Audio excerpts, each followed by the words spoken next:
The Mahler's Fifth is one of the most rewarding pieces of symphonic music you can go and listen to.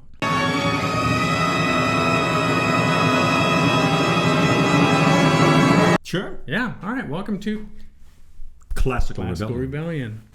Tonight, boy, we're going to, I don't know where Mason Bates is from, but we're talking Mason Bates just a little bit. Contemporary composer. You may know him from his Steve Jobs opera, which I have not heard. I've seen a lot of articles about it. And we heard his piece last year at the San Diego Symphony. Yeah. Garages of the Valley. Yeah. And but the other piece is Mahler's Fifth Symphony. Yeah. It's a little bit unfair, in my opinion, to do that to a contemporary composer. Yeah. It's kind of like having to open for, like if you're winning for the Beatles. Yeah, and I go out there, with a piano and play some stuff that I wrote. Yeah. I was just tinkering around the other day, and we're being very disrespectful to Mason Bates. Hopefully, he has a sense of humor or never sees this. No, it's just that there's a vast difference in scale here. Yeah. The Mahler's Fifth is one of the most rewarding pieces of symphonic music you can go and listen to.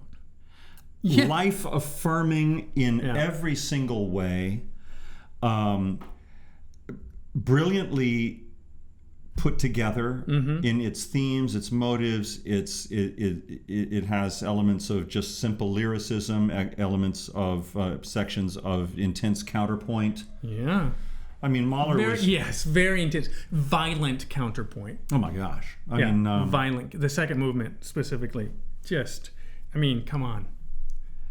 At even the ending of the third movement, which is the slow one, not the slowest movement, but it's not the adagietto, but it's a slower movement, and it ends with such vitality. Yeah. It's written over the course of 2 years, 1901 and 2, but he tinkered with it till 1911, the year of his death. And he during the course of writing it, he met his wife Alma. He just moved into his own villa. He actually had a hemorrhage and came within an hour of dying, and so that's right. He needed to rest, he met Alma that year. So he had just moved into his own villa, and was enjoying having a writing cottage, a cottage to get away from the world and write in green leafy. Yeah, to take a year's worth of composition and jam it into a couple months in the summer is what he was doing. I mean, so he was glad to be alive, and he was affirming the fact that he was still alive. And then he meets Mahler, and so the famous adagietto. He meets Alma. Yeah, he meets Alma. Yeah. Yeah. And writes the famous adagietto, which is it's a little postcard, a love postcard to her. He left her a poem saying, words cannot express the longing and love that I feel for you, basically. And so there's this famous adagietto. Right. But the symphony as a whole, okay, so in 2008, I went to London in January. Okay. Beautiful. I went with a group of friends. I was going to show them around town. And, and the first night that we were there, Jaap van Zweden, who is the conductor of, I believe at the moment he's in Hong Kong. He's New York Philharmonic. Is he the New York Philharmonic? Well, he was Dallas and then New York Philharmonic. Okay. He was conducting the Mahler 5 along with the Brahms Second Piano Concerto at the Royal Festival Hall the night we arrived. So I'm like, guys, you got to stay up. So we got tickets, and we sat in the choir stalls behind the orchestra, just behind the trombones. And you got your money's worth. Oh boy. So, and the Mahler comes up. And so Jaap comes out, and he's bald as an eagle, polished. And I'm thinking, okay, so we got trendy conductor night here. It's like, okay, I don't know who this guy is. So, and I was kind of about the Brahms. Right. He starts in with the Mahler. It's dynamite. It's absolutely just vivid, enlivened, just charging forward, lyrical. When the last chords of the piece, the final cadence, yum, bum, like that, he gave it an upward motion, and he literally threw himself up into the air, dum, bum, like this, pulled me right up out of my seat. Wow. I was the first person up. I couldn't help it. I didn't even know what had happened. Right. That's what the Mahler Fifth Symphony with a dynamic conductor can do for you. Yeah. And at the San Diego Symphony, if you've never heard it, hear it. At this San Diego Symphony presentation of it on the October 5th and 6th, I believe, or it's 4th and 5th, sorry. I can't really think of too many. But it's Raphael Piari. I can't really think of too many pieces with which a new conductor can more effectively introduce himself to a new audience. I'm glad you brought that up, because Sir Simon Rattle started his tenure at Berlin with Mahler's Fifth. Interesting. And the first piece that Claudio Abbado took Berlin on tour with, Mahler's Fifth. Now, if you want a visual example of what the Mahler Fifth looks like from the orchestra, there's a wonderful recording online of Bernard Haitink conducting it with the Concertgebouw. Mm-hmm. And he's so well photographed, filmed from the cameras in the orchestra. Yep. This is what it looks like for a conductor to really truly be involved in that piece. Haitink is a master. I highly recommend that you watch that.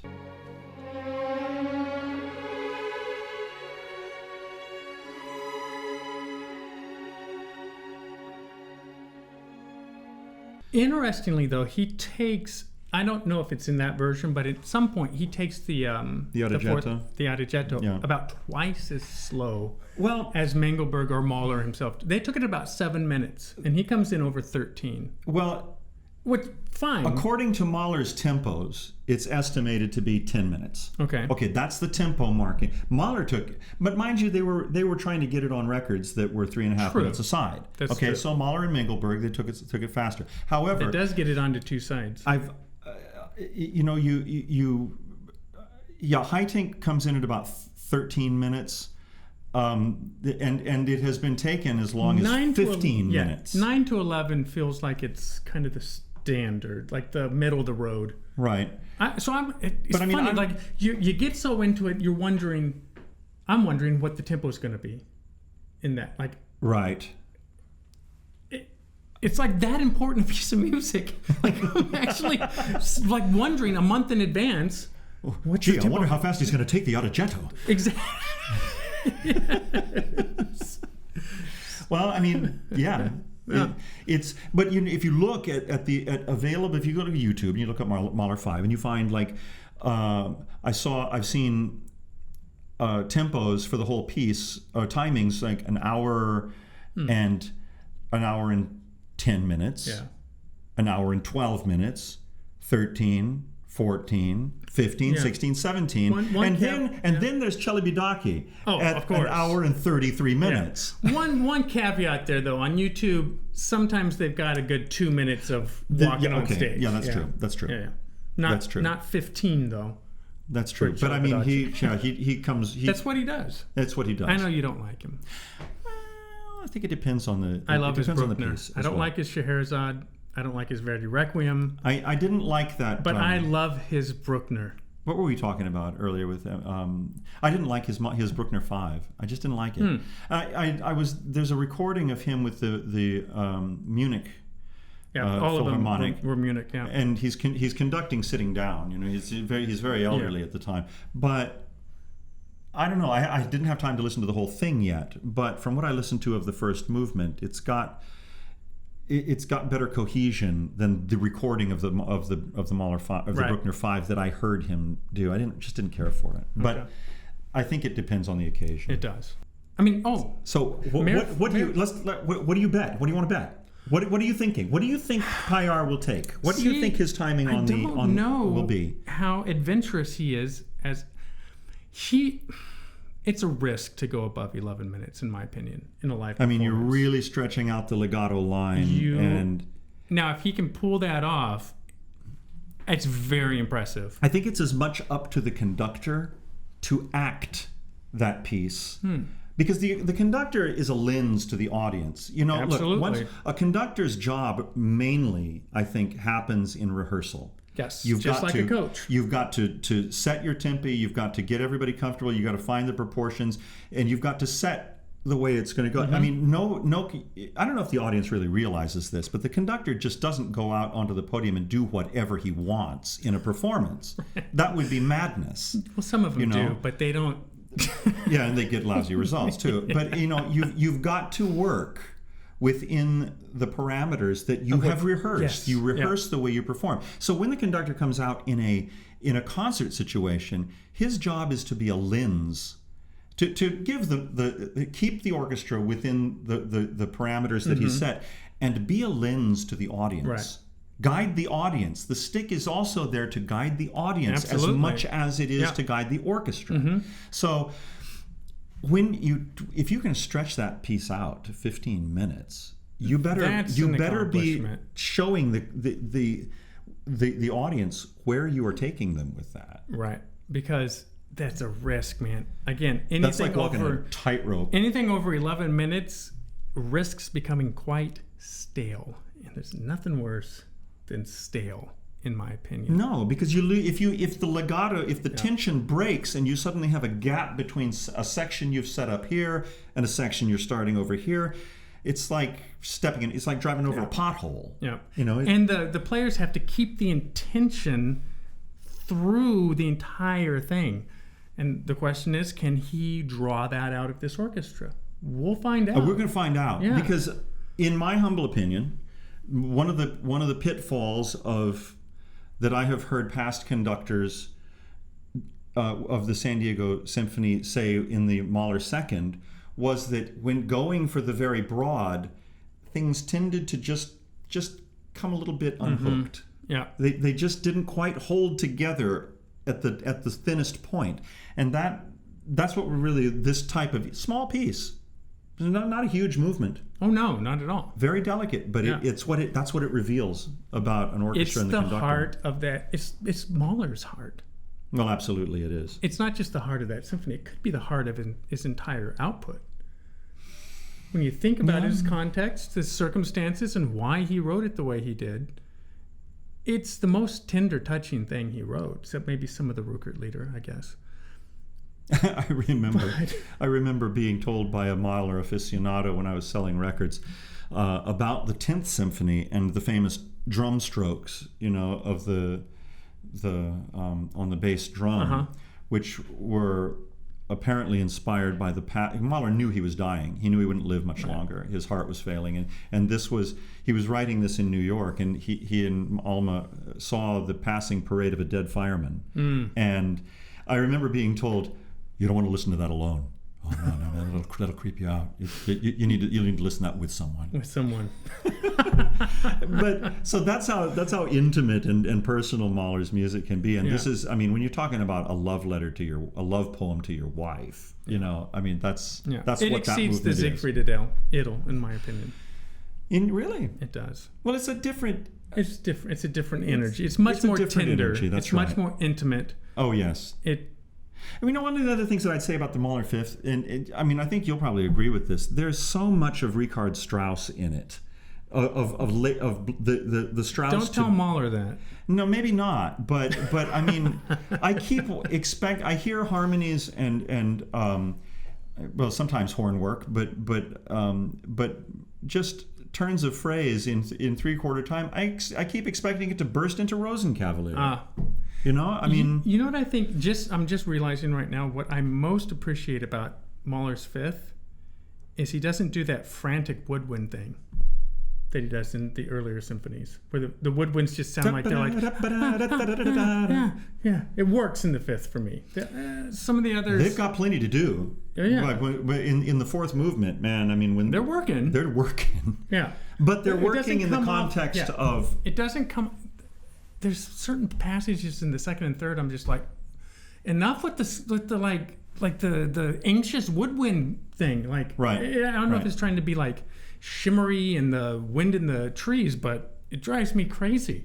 Yeah, But the fifth does not. I love it. there is that use of high flute and clarinet duo, which is always seemingly slightly out of tune with each other. And I've often thought that his snarky clarinet that he employs so often, I really believe that is because there's the Titanic in Mahler, but then there's also the domestic. There's very much of the domestic in him, to intimacy and hearth and family, and that snarkiness, I think, is a folk element that emanates from his Jewish heritage and the klezmer musicians. That could be. And which were a village tradition all over Europe. Right. Klezmer musicians. It's a sound that people knew. It's a sound people knew. It's a sound he knew, and he used it in a variety of different situations. That's a fair point. But it does always have that kind of poking, slightly out of tune nasal effect, and it's often combined with flute and clarinet. And I know what you mean. Yeah.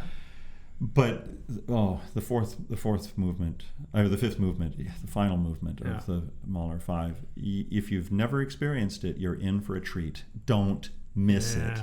Hashtag San Diego Mayor. San Diego Mayor. We got to talk about Kevin Faulkner. San Diego Mayor. Right? Kevin Faulkner. This is your big chance. You should be there to go down as a patron of the arts. I don't know if he is or not, to be honest with you. I don't know this about any of these mayors, but we're going to call out every single mayor.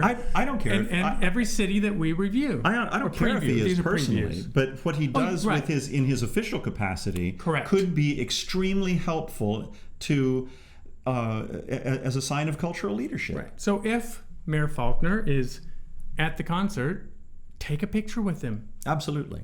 Or maybe he takes his own pictures. I don't know, and then hashtag San Diego Mayor on Instagram, and we'll follow that hashtag. You can search hashtag San Diego Mayor and then click to follow that. I would even go so far as to say hashtag San Diego Mayor candidates. Oh. We could get really crazy. San Diego City Council members. San Diego City Council, hashtag San Diego City Council members. Growing. It's growing. But our civic leaders should be our leaders in every facet of our culture. And the symphony and the opera are important facets of San Diego culture. You can use your help in a variety of different ways, but certainly within... But this is easy. In the context of leadership. Going to Mahler's Fifth is easy. Trust me, you'll like it. Yeah. Really? Yeah. Are we lecturing the mayor? Well, I think we're just giving him a class. I think it is, yeah. Well, well, that's what Classical Rebellion is. Good? Pretty much. All right.